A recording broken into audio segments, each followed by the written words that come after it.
বন্ধুরা, এখন বাজে দুপুর 12টা, আর আমি তোমাদের বন্ধু অশোক সাইকেল নিয়ে বেরিয়ে পড়েছি গৌরাঙ্গ মহাপ্রভুর সেবায় যাওয়ার জন্য। এখানে এসে দেখি গৌরাঙ্গ মহাপ্রভুর পুজো হচ্ছে। ফুল ও চন্দনের সাথে সামনে সাজানো রয়েছে মহাপ্রভুর ভোগ প্রসাদ। চলছে হরির নাম সংকীর্তন, সঙ্গে বাতাসা হরির লুট। এসেছে অসংখ্য ভক্তমণ্ডলী। এটি আমাদের গ্রামের পুজো। কোম্পানি ছাড়, সাগরদ্বীপ, দক্ষিণ 24 পরগনা। সমস্ত ভক্তমণ্ডলীদের জন্য রয়েছে ভোগ প্রসাদের ব্যবস্থা।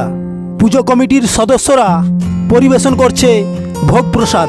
অবশেষে আমিও বসে পড়লাম মহাপ্রভুর প্রসাদ পাবার জন্য।